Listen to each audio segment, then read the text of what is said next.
And now, with great pleasure, please allow me to introduce our guest speaker, Dr. Luis Eduardo Vargas Tellez, an emergency physician in Bogota, Colombia.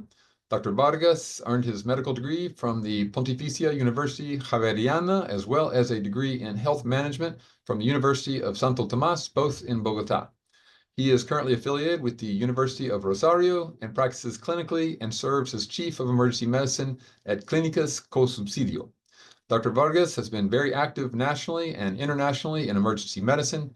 He hosts a popular website and YouTube channel, which I've copied to the chat box, called Academia Emergencias, and is the past president of ALACED, the Latin American Association for Cooperation in Emergency and Disaster Medicine. Y ahora, con mucho gusto, permítanme presentarles a nuestro orador invitado, Dr. Luis Eduardo Vargas Tellez, un emergenciólogo en Bogotá, Colombia. Ahí, Dr. Vargas se tituló como médico de la Pontificia Universidad Javeriana y egresó con postdoctorado en gerencia de salud a la Universidad de Santo Tomás.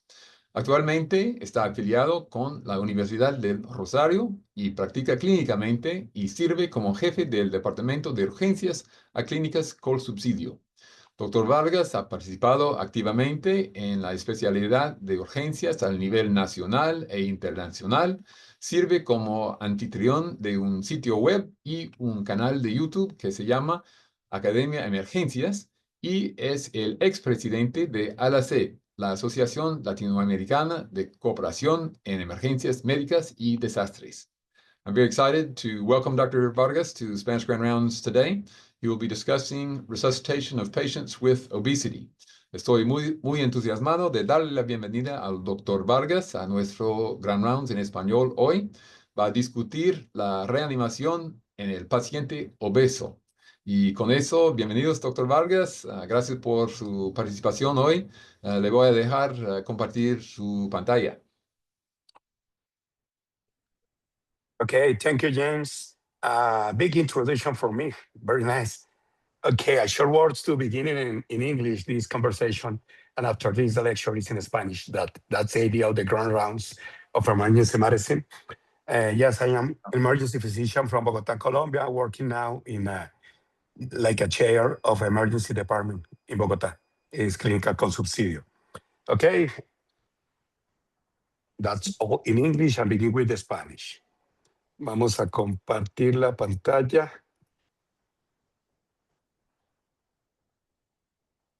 Perfecto. ¿Me confirma si la ven en este momento? Sí, la vemos. Está bien. Ok. Yo soy el que no la veo.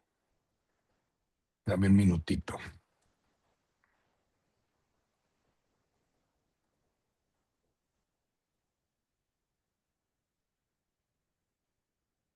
Ok. ¿Están viendo ahí la presentación? Sí, está bien. Está bien. Bueno, muy bien. Entonces, nuevamente, buenos días, tardes, en algunos lugares a todos. Vamos a hablar de un tema que es súper importante y realmente todos los que trabajamos en servicios de emergencias, ya sea a nivel hospitalario o a nivel de la prehospitalaria, y además tenemos que enfrentarnos a lo que es manejar un paciente obeso. Ya habías comentado previamente, James, qué trabajo y qué hago. Entonces, no tengo ningún conflicto de interés que declarar. No tengo solo dos. Uno, que soy músico, toco percusión y estoy desempleado de orquesta, entonces se aceptan ofertas. Y el otro conflicto de interés es que me encanta el café colombiano y consumo muchos a diario. Entonces, vamos a arrancar. En las diferentes guías que han salido y las diferentes clasificaciones, más o menos para hablarlo a grosso modo, tenemos un recuento de la clasificación, donde sabemos que a partir de un índice de masa corporal elevado vamos a categorizar pacientes en sobrepeso, obeso, obeso severo y obesidad mórbida. Aquí están los valores como tal y las referencias. Ahora, ¿cuál es el problema? Que así tenemos más de 1.1 billones de personas con sobrepeso en el mundo. y por lo menos 250 millones obesos. Eso quiere decir que tenemos una probabilidad muy alta que en nuestros servicios de urgencias o de ambulancias nos vaya a llegar paciente obeso. De hecho, el estudio Framingham demostró pues que hay un aumento muy grande en la mortalidad a 30 años, 3.9 veces mayor en obesos, aunque no fumen.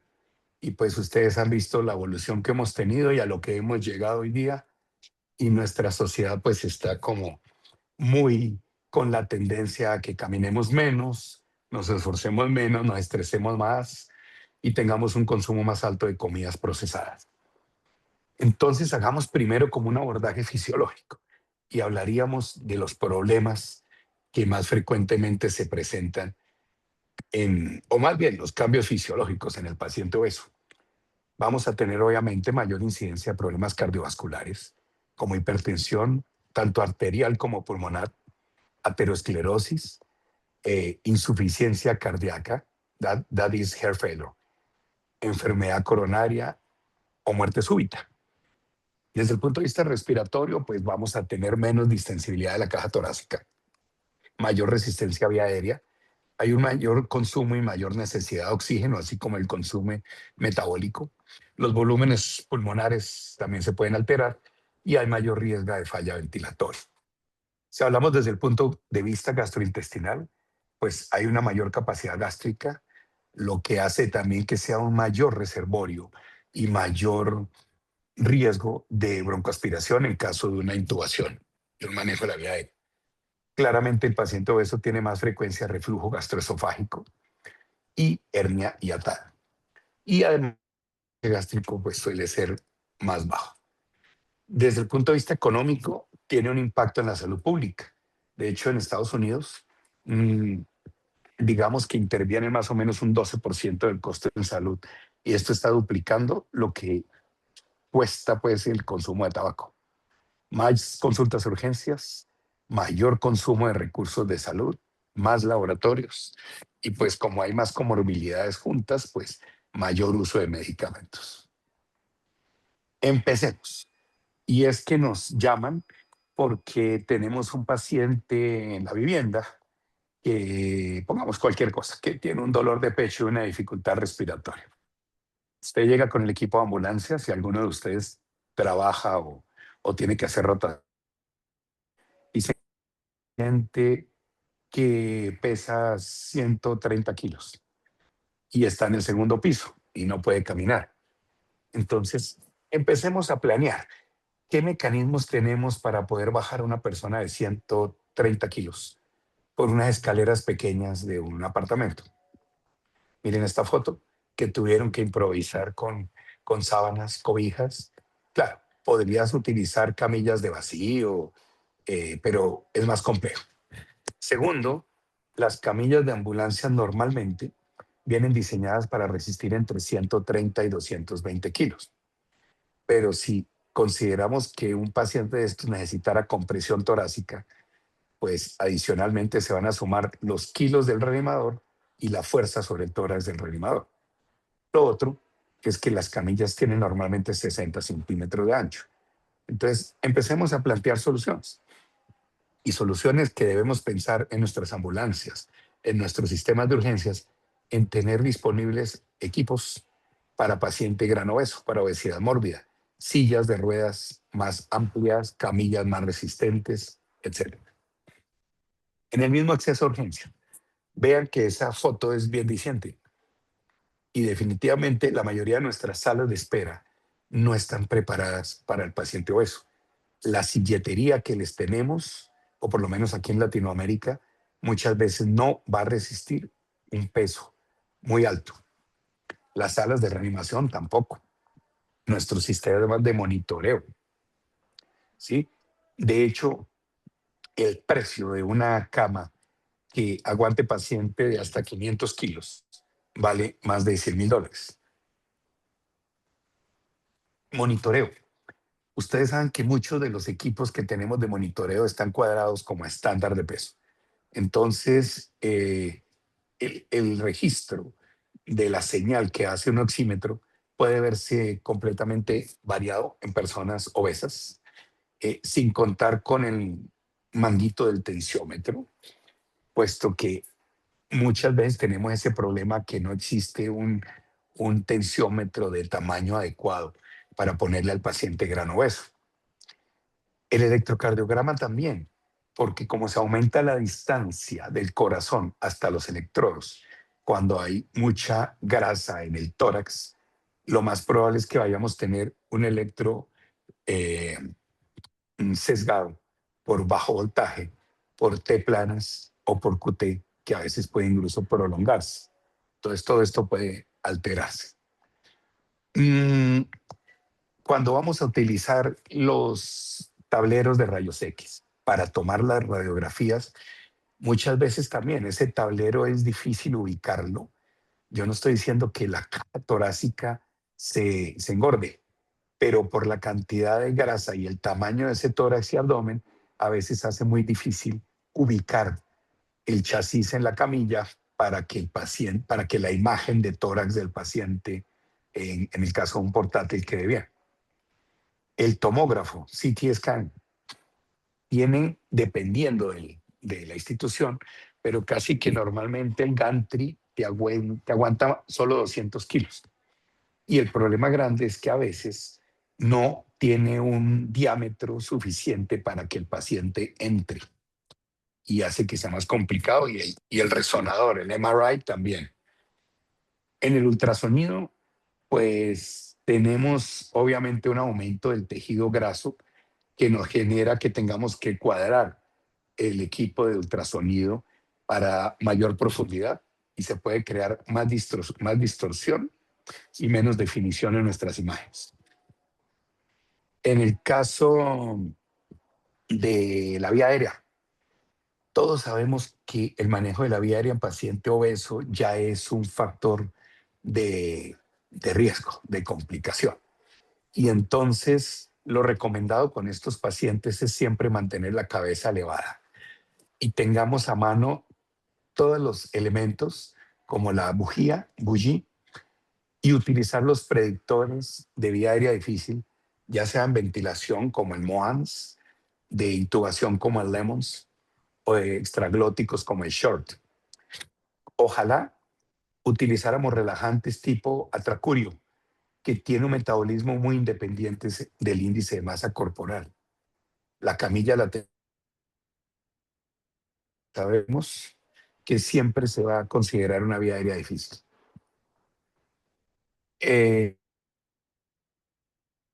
Hace un QR code, si quieren tomarlo, del sitio de Rebel Emergency Medicine, donde hace una muy buena revisión de que nos da la elevación de la cabecera y cambiar la posición del paciente en caso de,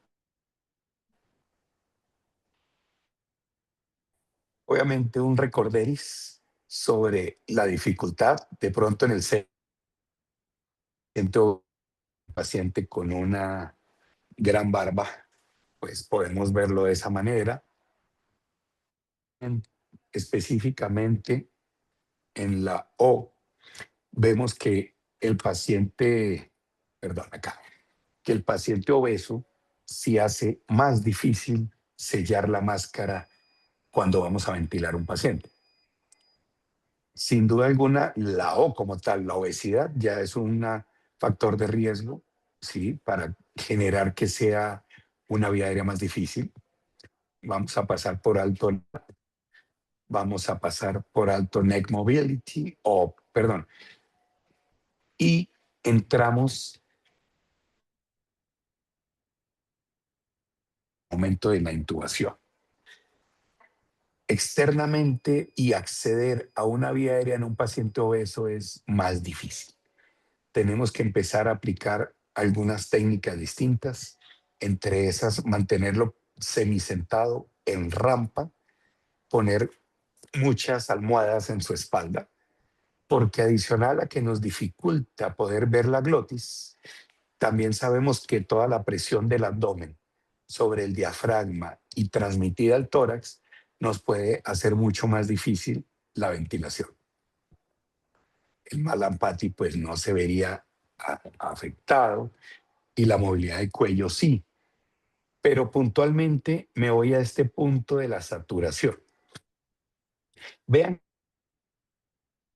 de cuando preoxigenamos un paciente y lo llevamos a una saturación de aproximadamente 100%, ese paciente nos podría aguantar como hasta 6 minutos sin desaturarse, y ya después pues viene una caída de la saturación. Si yo enfermo un poquito a ese paciente, pues me va a disminuir casi el 50% su capacidad de reserva.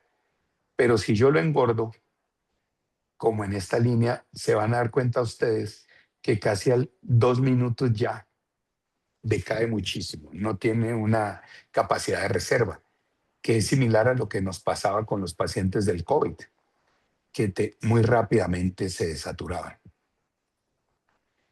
Sin duda, hacer cualquier procedimiento quirúrgico, como la cricotiroidotomía, es más complejo en un paciente obeso. Y pues de aquí en adelante va a ser más difícil acceder a mecanismos por punción o abiertos, y tenemos que estar preparados.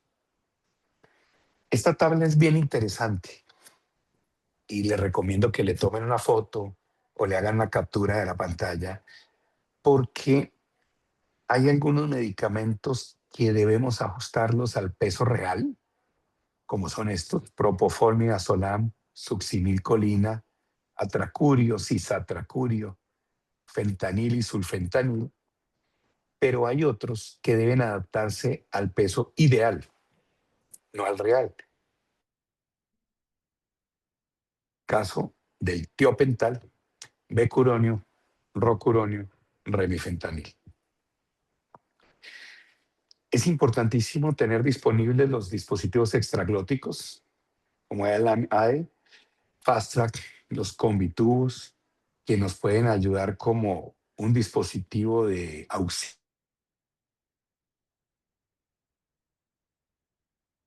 Ventilación, hay menor distensibilidad del pulmón y el tórax. Habíamos mencionado también que la capacidad residual funcional es menor, y el trabajo mecánico de la respiración puede subir hasta 2 o 4 veces. Sin embargo, tengamos en cuenta que las capacidades pulmonares no se alteran. Por lo tanto, cuando vas a calcular el volumen de ventilador, pues sigues pensando en 6 a 8 cc, pero deberías calcularlo con el peso ideal. O sea, porque si tú le vas a poner a un paciente y le vas a calcular una ventilación a 6 cc por kilo, pero luego le vas a calcular a uno de 120 muy grandes, y probablemente siempre es importante ventilar en rampa.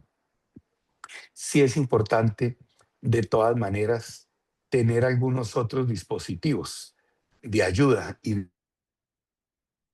como pueden ser la intubación, como pueden ser el AirTrack que estamos viendo, ayudarnos con las bujías, GlideScope, videolaringoscopios, etcétera. También tener a mano las máscaras laríngeas, Fast Track, fibrobroncoscopios, que realmente nos pueden ayudar a que sea más eficiente el manejo de una vía aérea.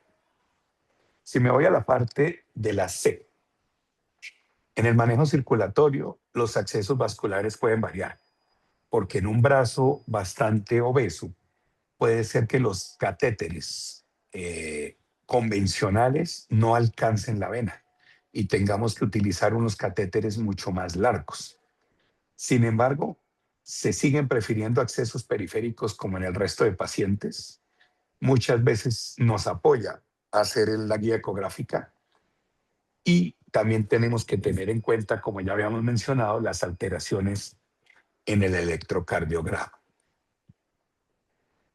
También, y me apoyo nuevamente en un podcast que hace Revelem sobre la adaptación y el cambio en las manejas intraóseas en paciente obeso. Muchas veces nos toca usar agujas, mucho más largas para que lleguen realmente a lo que estamos buscando. En la parte neurológica no hay mayor diferencia que en el paciente normal. De pronto, lo único es que en el examen físico puede ser más difícil tomar reflejos, pero hay que tener en cuenta que este paciente es más sensible a la hipoxemia, lo que puede hacernos confundir de que tenga una alteración cognitiva o del Glasgow. Importante en la parte neurológica es conocer si tenemos equipos que sean capaces de tolerar a un paciente gran obeso. No todos los hospitales tienen TACs que tengan una capacidad de aguantar tanto peso o resonadores, CT y MRI. En la parte final de la exposición, si estuviéramos, por ejemplo, homologando a un paciente de trauma, claramente técnicas usuales como girar al paciente en bloque se van a hacer mucho más difíciles. Y si estuviéramos hablando de un ambiente de TLS, hacer el tacto rectal se va a complicar bastante, pero no por eso se debe omitir. También existe literatura que apoya que el solo hecho de ser obeso aumenta las complicaciones de paciente crítico. Por ejemplo, en este estudio de 117 pacientes obesos en UCI versus no obesos, se vio que la diferencia en mortalidad era marcada, 30% versus 17%. Las dificultades o la prolongación de la ventilación mecánica también marcada, 61 versus 46%. Y los días de ventilación también fueron mayores. Entonces, para hacer unas recomendaciones como generales y hacer como ya un cierre, siempre debemos caminar nuestro proceso de atención del paciente, ya sea en un ambiente de reanimación médica o traumática, y pensar en qué puntos debemos hacer algunos cambios cuando tengamos un paciente gran obeso. Probablemente el aviso previo desde los servicios de ambulancia, que yo sé que en Estados Unidos sí se hace. Tuve la oportunidad de hacer unos meses de mi último año de residencia en Bellevue Hospital, en Manhattan, pero aquí en Colombia casi nunca nos avisan. Y en la mayoría de los hospitales de Latinoamérica no hay una buena comunicación del prehospitalario al hospitalario. Y saber que viene un paciente gran obeso es muy importante para poder prepararlos. Establecer políticas de salud pública locales para manejo de los pacientes obesos, juntando y uniendo los procesos de prehospitalaria, hospitalario y crítico.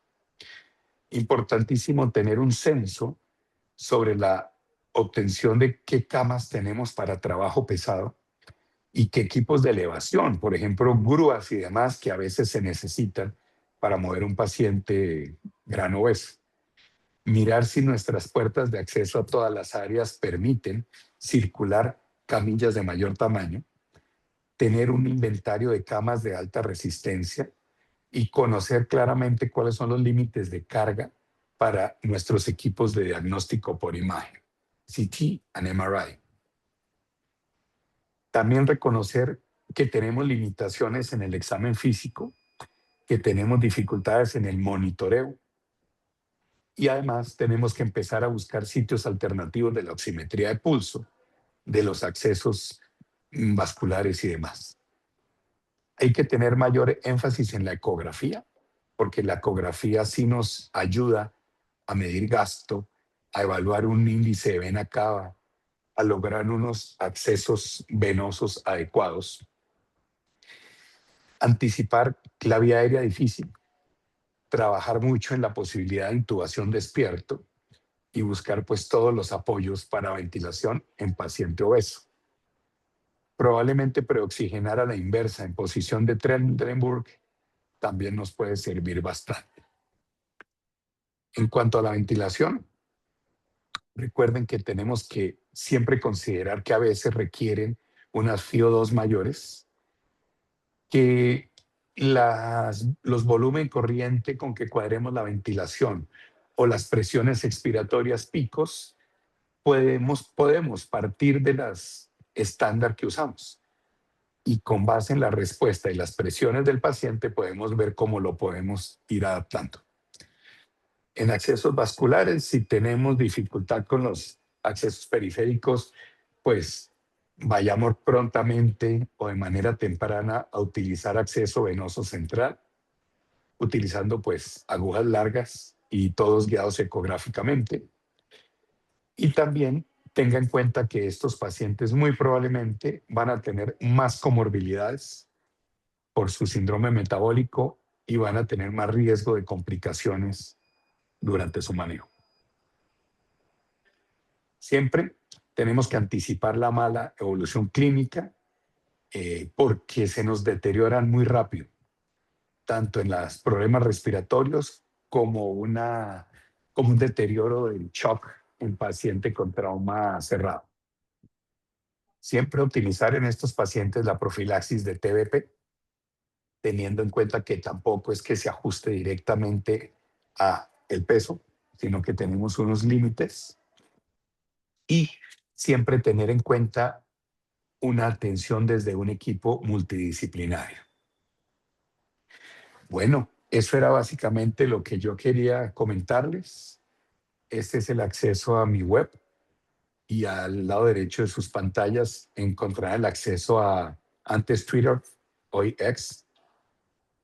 Si les gustan los podcasts y quieren seguir practicando el español, por este QR code pueden acceder a mi canal de podcast en Spotify o en Apple Podcasts.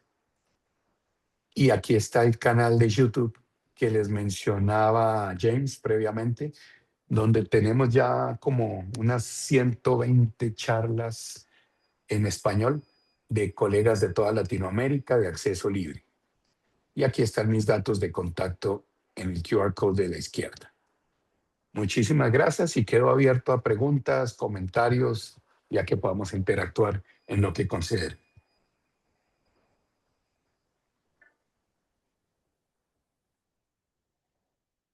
Bueno, muchísimas gracias, doctor Vargas.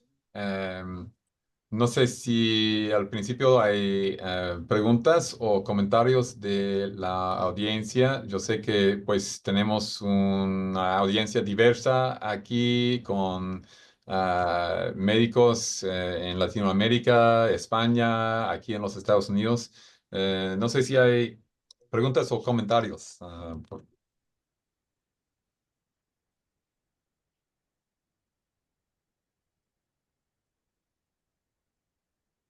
Pues voy a empezar con una pregunta y tal vez comentaria también. Doctor Vargas, usted menciona el desafío de obtener imágenes, por ejemplo, TAC o IRM, y no sé si esta leyenda urbana se ha escuchado allá en Colombia también, pero aquí en los Estados Unidos muy seguido se escucha que se puede transferir el paciente a un hospital veterania para hacer un TAC o algo así. En mi experiencia profesional nunca he visto eso y me imagino que es falso. Pero no sé si ha escuchado esta leyenda urbana. Cuando hablas de hospital veterano, ¿a qué te refieres?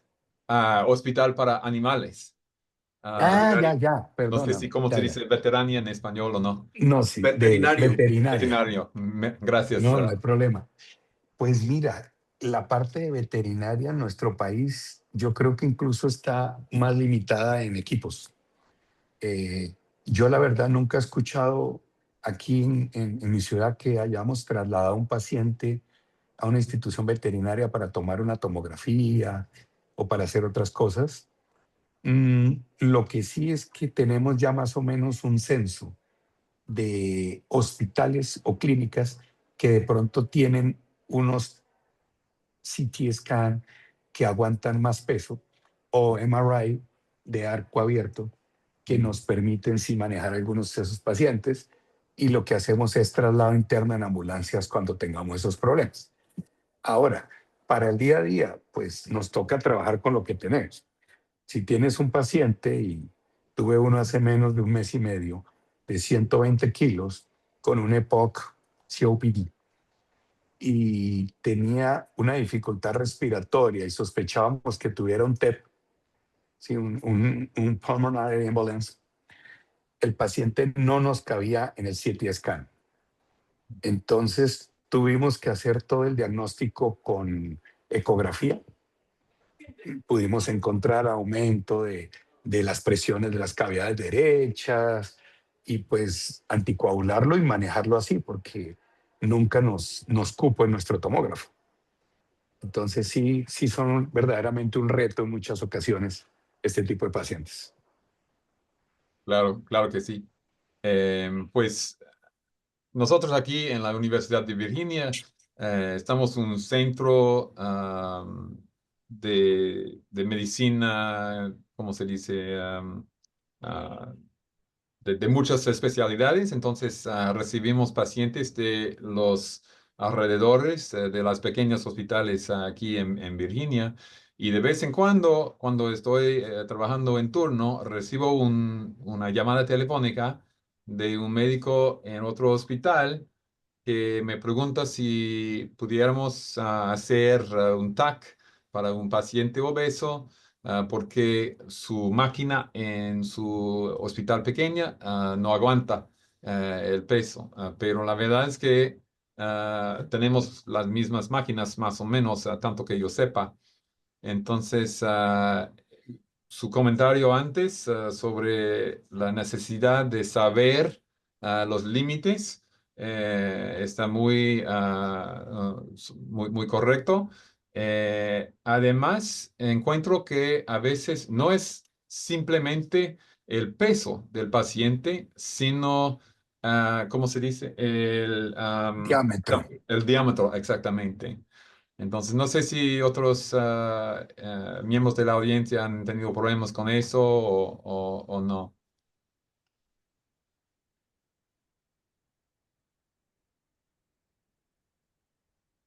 Y pues, además, el problema del acceso venosa es bien difícil a veces. Afortunadamente tenemos ultrasonido aquí en nuestra emergencia para eso también.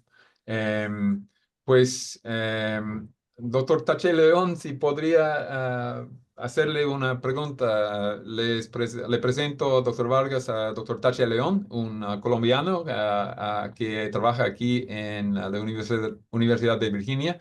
Él es cirujano de trauma. Doctor Tache León tiene experiencia con pacientes con trauma que tienen ese problema de obesidad. Sí, señor. Tenemos mucha experiencia. Desafortunadamente, la epidemia de obesidad aquí en Virginia es mucho más notoria que lo que existe en Bogotá. Un buen porcentaje de nuestros pacientes de trauma son pacientes que tienen índice de masa corporal de más de 35.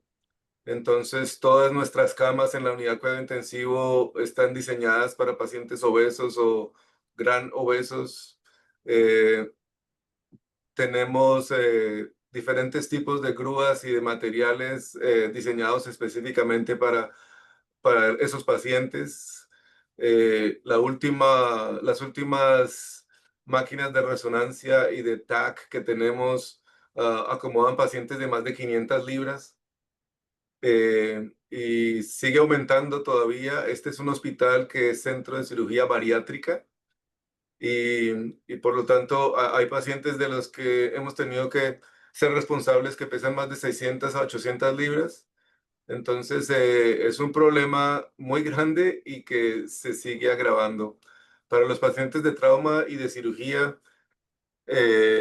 simplemente aumenta la complejidad, aumenta la dependencia de los estudios de imágenes porque es mucho más difícil tener exámenes físicos confiables y la complejidad de los procedimientos, como usted muy bien lo mencionaba, es mucho más alta cuando hay que hacer una resucitación, una toracotomía de urgencias o un acceso de la vía aérea. Es una de las razones por la que tenemos un sistema de alertas de trauma. Ah, Cuando hay pacientes que vienen de trauma, nos avisan con suficiente anticipación y todo el equipo de trauma viene a la sala de urgencias a apoyar a los doctores de urgencias y estamos todos juntos reanimando el paciente simultáneamente. Yo tenía una pregunta para usted, doctor Vargas. Yo salí de Colombia, de Bogotá, desde el 2002. Y hace poco estuve escuchando que hay varios sitios en Colombia en donde están implementando sistemas de trauma, de respuesta de trauma prehospitalaria, en Cali, creo, pero me gustaría saber si en Bogotá ha habido algún avance para tratar de establecer un sistema de atención prehospitalaria de forma que haya aviso apropiado para los doctores cuando los pacientes vienen a urgencia y también para que haya una duración del tiempo de traslado del paciente desde el momento del accidente hasta que llegan a la sala de urgencias, eh, porque esa hora crítica, hora de oro, es en donde se pueden salvar muchas vidas, De acuerdo, especialmente para doctor. pacientes obesos. Claro que sí. Bueno, primero que todo, un gusto. Toca que vuelva por aquí después de como 22 años, según le entiendo, Sí, que señor. vuelva a pasear. Nada, a la primera parte de su intervención, la verdad que es envidiable y es el deber ser, como usted menciona, que se tengan los equipos disponibles, que haya por lo menos un inventario de camas, y más siendo ustedes un hospital donde hacen bariátrica, pues ya tienen eso muy en mente y la cultura organizacional existe. La realidad latinoamericana, y me corrobora algún colega de Latinoamérica que esté conectado, es bien distinta. De hecho, ya tener un tomógrafo y un resonador en un hospital es ganancia. De hecho, por ejemplo, donde estoy ahora, tenemos TAC, pero no tengo resonador. Y el TAC se nos dañó y parece que en 3 meses lleva el nuevo equipo porque tiene que ser uno completamente nuevo. Entonces, en este momento estamos bien limitados. Casi que en varios que llamamos aquí segundo nivel de atención, que en Colombia es distinto, aquí el primer nivel no es el de mayor nivel, sino que aquí el primer nivel es el de más bajo recurso y tercer nivel es el de mayor recurso. En muchos hospitales de segundo nivel, de hecho, diría todos, no tienen MRI y solo algunos tendrán resonador. Entonces hace bastante difícil la situación. Eh, Sistemas de prehospitalaria. De pronto, una de las ciudades que más ha avanzado es Bogotá. Si usted de pronto se fue en el 2002, alcanzó a percibir que hacia el año 98 se crea realmente el Centro Regulador de Urgencias de Bogotá. Y ese es el que centraliza la atención de las emergencias prehospitalarias. Se crea el número único de urgencias, que aquí no había en Colombia. Entonces, solo después del año 98 se puede llamar a una línea única y usted puede tener el auxilio de bomberos, de todo, como funciona en el 911. Sin embargo, eso no ocurre en todas las ciudades. Si usted va, por ejemplo, a Bucaramanga, no hay un centro regulador de urgencias. Cali ha desarrollado cosas muy buenas en prehospitalaria y tiene una situación muy curiosa. Es que hay, por ejemplo, una institución que es referente pues, mundial en trauma, que es el Hospital Universitario del Valle, que precisamente está en un lugar de la ciudad que mezcla, eh, es como el centro que divide toda la población de bajos recursos de la ciudad de Cali con la población de mejores recursos. Entonces, el centro de mayor complejidad para la mitad de la ciudad de bajos recursos es el Hospital Universitario del Valle. Y ahí se ve un volumen de trauma absurdo, pero asimismo tiene un grupo y unos equipos de trabajo muy buenos porque han sabido aprovechar esa cantidad de pacientes con un muy buen soporte académico, unos muy buenos protocolos y lineamientos y hacen las cosas muy bien. Hay otra muy buena a nivel privado que es Bayer y Lee, que también se hacen cosas muy bien. En Bogotá, realmente hemos trabajado fuerte y desde el Comité de Trauma y todo el equipo de ATLS Colombia hemos querido llevar la propuesta a los entes gubernamentales de un sistema distrital de trauma que tuviese todo eso que usted dice, que tuviéramos sí o sí siempre un sistema de alerta y de aviso al hospital, que tuviésemos unos protocolos organizados, pero realmente no se ha podido. Aquí la atención del trauma sigue siendo muy desligada.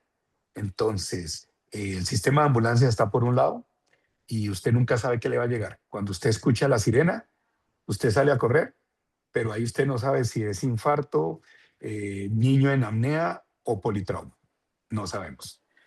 Cuando entra a manejarlo, ya tenemos un volumen importante de especialistas de emergencias en la mayoría de los servicios de urgencias grandes, pero nuestra especialidad tiene los primeros egresados entre 2005 y 2007.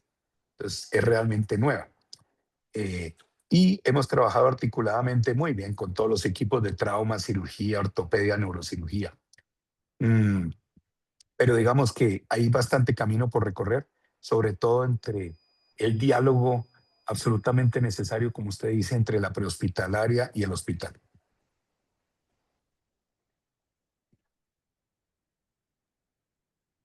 Bueno, muchísimas gracias, doctor Tachelón, por sus comentarios y preguntas, y también doctor Vargas, por sus respuestas. Creo que una estudiante, si recuerdo, una estudiante de tercer año, ah, María, ¿estás allá o no? O tal vez se fue. No sé si Ahí hay. está. No, estoy aquí. Ahí está. Oh, es que no te veo, lo siento. ¿Tienes pregunta? Sí, sí, puedo preguntar algo. Hola, soy María, estudiante de medicina. Muchísimas gracias por la presentación tan informativa e interesante. Em, Tuve un paciente en mi rotación de emergencias quien acudió con, no sé cómo decirlo en español, síndrome de hipoventilación, ¿sí? De obesidad, por obesidad, o Obesity Hyperventilation Syndrome. Ya. Y él pesó como más de 700 libros y tuvimos todas las dificultades que usted mencionó en la presentación, como en trasladarlo de silla a camilla. Aparte de eso, tuvimos dificultad con colocar la mascarilla de ventilación, el CPAP machine, porque tenía una barba también. Y hicimos como, no sé, como 20 minutos de ventilación, pero por la falta de oxígeno, como iba bajando y bajando, y por su estado mental alterado, necesitamos que intubarlo. Y mi pregunta es, ¿qué podemos hacer o qué deberíamos haber hecho en este caso para prevenir una intubación? Yo creo que hicieron lo correcto. O sea, claramente, como tú lo mencionas en el síndrome de hipoventilación por obesidad alveolar, eh, uno en condiciones normales buscaría utilizar una máscara de ventilación no invasiva, iniciar un CPAP, pero pues en la misma condición clínica del paciente, pues uno siempre utiliza eso como terapia puente. A muchos les va bien. Si tú haces una adecuada posición en rampa, o sea, la cabeza a 45 grados, el tórax, almohadas detrás de la espalda, puede ser que tengas buenos resultados y de hecho si uno logra manejar estos pacientes sin invadirlos, es bueno.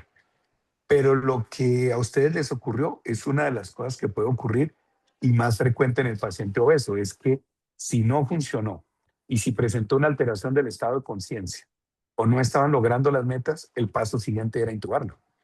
Y claramente tenían que exponerse y se vieron enfrentados a una intubación de un paciente gran obeso que también tiene pues sus dificultades como mencionábamos previamente.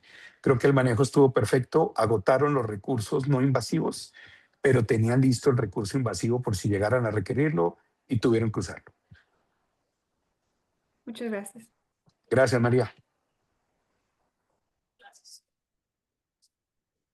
Bueno, y como tenemos un poquito más de tiempo, no sé si nuestros colegas en España tienen preguntas o comentarios doctor Hay Gil o una doctor Correa. pregunta, hay Sí, una pregunta de Fernando Montes en el chat. oh, otra pregunta, perdón, es que no lo vi. Voy a No te ver. preocupes. Una pregunta del doctor Montes de Ota. Con respecto al manejo de vía aérea de difícil acceso, se hablaba de la utilización de posición como el tren de Trendelenburg. En pacientes obesos es recomendable utilizar el tubo laríngeo. Alguien con experiencia en estas situaciones podría brindar conocimientos. Definitivamente la posición, como mencionábamos en el paciente obeso, es lo más importante. Al utilizar una posición de semisentado y rampa, siempre manteniendo la cabeza mucho más alta que el pulmón, mucho más alto que el diafragma y más alto que el abdomen, ya vas ganando cosas buenas para tener éxito. Sin embargo, los dispositivos extraglóticos muchas veces no nos son tan útiles, incluyendo el tubo laríngeo, porque asimismo las presiones intraabdominales e intragástricas son muy altas. Y puede ser que en estos pacientes a veces no nos funcione muy bien. Eh, Todos, como sabemos, son terapias puente. Y si, pues te digo, el mejor mecanismo de rescate para un paciente obeso que no podemos intubar, pues obviamente va a ser una máscara laríngea. Pero lo ideal es que te fueras de una vez por una máscara laríngea tipo fast track, donde a través de ellas pueda pasar un tubo, o que lo utilices como un mecanismo de recuperación y oxigenación, mientras que te vas con un videolaringoscopio y pasas un tubo endotraqueal. Muchas veces estos extraglóticos no logra uno tener los resultados que quisiera el paciente gran obeso, vuelve y juega, por el cambio fisiológico, las grandes presiones intratorácicas y demás. Bueno, gracias por la pregunta y por la contesta, doctor Vargas. Bueno, no sé si hay otros miembros de la audiencia que tienen comentarios o preguntas. Estamos casi a la hora. Entonces, bueno, si no, podemos concluir con eso. Bueno, entonces, muchísimas gracias, doctor Vargas. Nos ha facilitado una excelente conferencia sobre un tema muy importante que vemos muy seguido aquí en los Estados Unidos y lo que entiendo es de más y más en Latinoamérica y me imagino en España también y otros países. Le agradecemos su participación en Grand Rounds en español y a ustedes, la audiencia, gracias por habernos acompañado. Gracias también especialmente a María de la Universidad de El Paso, yo creo que nos conocimos la semana pasada en una conferencia aquí en los Estados Unidos. Bueno, entonces acuérdense que una grabación de esta charla estará disponible en YouTube si buscan Spanish Grand Rounds. Asimismo, les invito a suscribirse a nuestro canal en YouTube. Y también en el chat he marcado el canal de YouTube del Dr. Vargas, academiaemergencias.com. Pónganse atentos a la invitación por correo electrónico para la próxima charla el mes de diciembre. Con eso, muchísimas gracias, Dr. Vargas. Gracias a todos. Que se cuiden y hasta la próxima. Hasta luego.